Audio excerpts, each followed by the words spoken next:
नमस्कार, खबरों की खबर में आपका स्वागत है। मैं हूं तृप्ति। सुशांत सिंह राजपूत की लिव इन पार्टनर रिया चक्रवर्ती, जिसने सुप्रीम कोर्ट में दावा किया कि वो सुशांत सिंह राजपूत से प्यार करती थी और वो ट्रॉमा में है, जो खुद को विक्टिम बता रही है, वो ईडी की तहकीकात में एक लुटेरी, जालसाज और बेवफा निकली।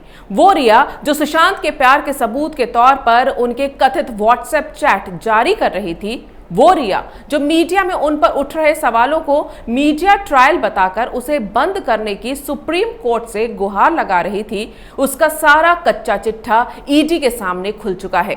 रिया के ऐसे ऐसे राज सामने आ गए हैं जो सुशांत की मौत के रहस्य पर से पर्दा उठाने में बहुत अहम साबित होंगे। कैसे एक लड़की प्यार के नाम पर एक बूढ़े पिता को अपने इकलौते बेटे से बात करने के लिए तरसा रही थी, कैसे वो सुशांत को उनकी बहनों के खिलाफ भड़का रही थी, कैसे एक कामयाब सितारे के पैसों को लगातार हड़प रही थी, और ये सब करने के लिए कैसे सुशांत को धोखे में रखकर उसे इलाज के नाम पर लाचार बना रही थी। ये सारे सच अब सामने आने लगे हैं। 3 दिन तक चली घंटों की पूछताछ के बाद जो सबूत ईडी के हाथ लगे हैं, वो रिया को सलाखों के पीछे पहुंचाने के लिए काफी हैं। वहीं सुप्रीम कोर्ट में भी रिया को राहत नहीं मिली। रिया वहां भी अपने ही जाल में उलझ गई। सुप्रीम कोर्ट में अपने खिलाफ बिहार में दर्ज एफआईआर को मुंबई ट्रांसफर करने के मामले की सुनवाई के दौरान कोर्ट ने ऐसे सवाल पूछे कि रिया के वकील जवाब ही नहीं दे पाए। कोर्ट ने उनसे पूछ लिया कि जब रिया खुद ही सोशल मीडिया पर अपील कर रही थी कि केस को सीबीआई को ट्रांसफर कर दिया जाए, तो अब वो सीबीआई की जगह मुंबई पुलिस से जांच क्यों चाहती है। वैसे कोर्ट में सुनवाई शुरू होने से पहले ही ईडी के दफ्तर में रिया को एक के बाद एक कई झटके लग चुके थे। पहला तो ये कि ईडी ने रिया के 2 मोबाइल फोन और उनके भाई शौविक चक्रवर्ती और पिता के मोबाइल फोन, 2 आईपैड और एक लैपटॉप जब्त कर लिए। दूसरा झटका रिया को तब लगा जब उनकी मैनेजर श्रुति मोदी ने ईडी के सामने ये बयान दिया कि सुशांत के सारे फाइनेंशियल और निजी फैसले रिया ही करती थी, ना कि सुशांत। यानी सुशांत के सारे अकाउंट्स और बिजनेस से रिलेटेड फैसले रिया लेती थी। इतना ही नहीं, श्रुति मोदी ने यह भी बताया कि सुशांत कौन सी फिल्में करेंगे, ये भी रिया ही तय करती थी। ये बयान बेहद अहम है क्योंकि रिया के परिवार का भी यही कहना है कि वो सुशांत को मजबूर करती थी कि वो प्रोड्यूसर्स के सामने शर्त रखें कि फिल्म में हीरोइन रिया ही होगी। यहाँ ध्यान देने वाली बात यह है कि सुशांत ने मौत से पहले रूमी जाफरी की जो फिल्म साइन की थी, उसमें हीरोइन रिया ही थी। तीसरा और सबसे बड़ा झटका यह था कि सुशांत का परिवार, जिसने रिया पर सुशांत को आत्महत्या के लिए उकसाने का आरोप लगाया है, वो अब इसे हत्या का मामला बता रहे हैं। मतलब सुशांत के परिवार को अब लग रहा है कि सुशांत की हत्या की गई है। आत्महत्या का मामला आईपीसी की धारा 306 के तहत आता है, जिसमें 10 साल तक की सजा होती है, जबकि हत्या का मामला धारा 302 के तहत आता है, जिसमें उम्र कैद से लेकर फांसी तक की सजा हो सकती है।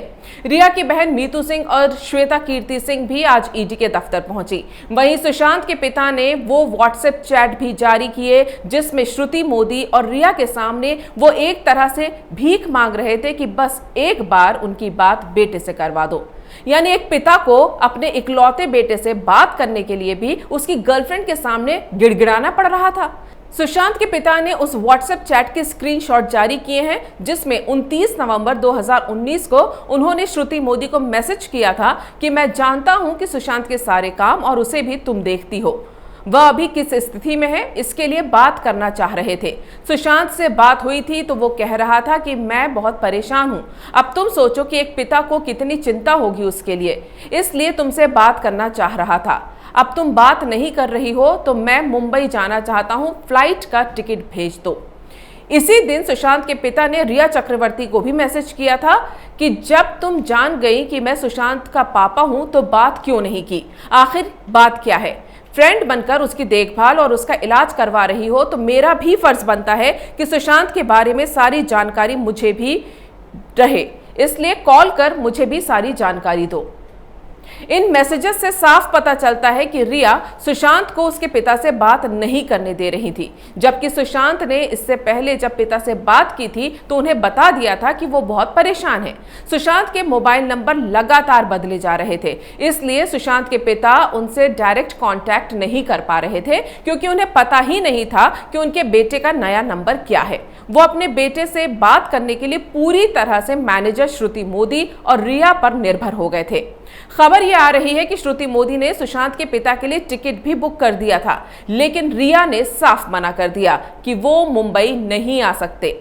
अब जब ईडी के सामने श्रुति मोदी बता चुकी है कि रिया ही सुशांत की जिंदगी से जुड़े हर फैसले लिया करती थी, तो साफ होता है कि रिया का मकसद सुशांत को उनके परिवार से दूर करना था। ये वही वक्त था जब सुशांत और रिया यूरोप टूर से लौटे थे और सुशांत की तबीयत अचानक खराब रहने लगी थी।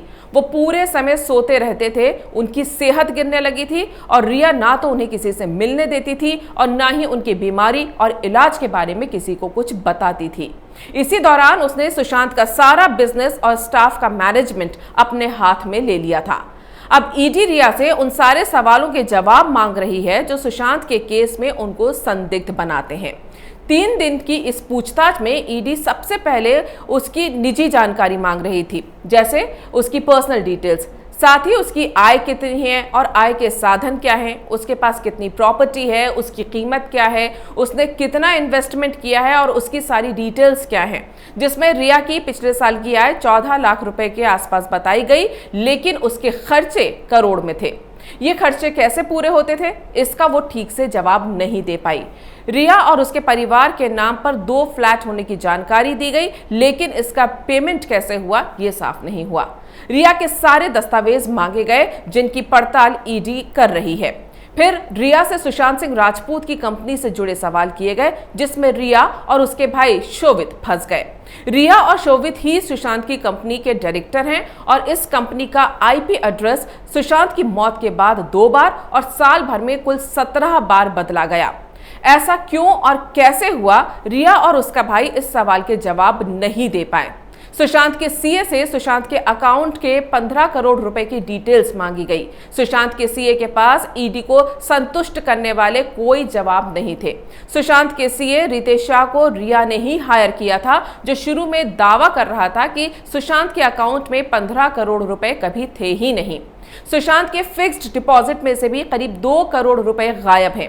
इसके बारे में भी रिया और सुशांत के उस पूरे स्टाफ से पूछताछ की जा रही है, जिन्हें रिया ने ही सुशांत का फाइनेंस मैनेज करने के लिए रखा था।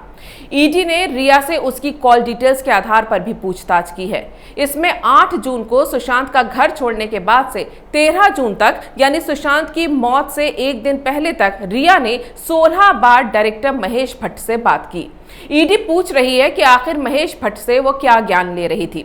साथ ही ये भी खबर आई है कि रिया चक्रवर्ती ने एक बड़े डायरेक्टर को फोन करके उन जर्नलिस्टों के नंबर मांगे थे जो उसके फेवर में उसकी छवि सुधारने वाली स्टोरी कर सकें। मतलब मीडिया ट्रायल के नाम पर सिंपैथी बटोरने की कोशिश करने वाली रिया ऐसे पत्रकारों की तलाश में थी जो मीडिया में उनके कारनामों पर पर्दा डालने का काम करें और ये नैरेटिव सेट करें कि रिया बेकसूर है।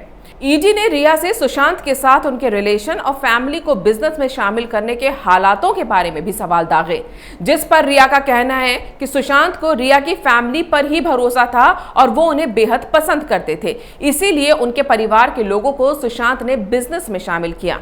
लेकिन रिया ने सुशांत के बिजनेस से जुड़े जो दस्तावेज ईडी के सामने पेश किए वो पूरे नहीं हैं। साथ ही ईडी को शक है कि रिया और उसका भाई कई बातें छुपा रहे हैं और ईडी से लुकाछिपी का यह खेल ही रिया की गिरफ्तारी का कारण बन सकता है। लेकिन सिर्फ रिया की गिरफ्तारी से यह केस सॉल्व नहीं होगा। रिया से वो सारे राज उगलवाए जाएंगे जो सुशांत की मौत का कारण है, वो सारे बड़े नाम जो सुशांत की मौत की साजिश में शामिल हैं, जिन्हें मुंबई पुलिस और महाराष्ट्र सरकार छुपा रही है। जब तक ये सब सामने नहीं आएंगे तब तक ना तो सुशांत का केस सुलझेगा और ना ही सुशांत को इंसाफ मिलेगा। अगर आपको ये वीडियो पसंद आया है तो इसे लाइक करें, शेयर करें और कैपिटल टीवी को सब्सक्राइब करें।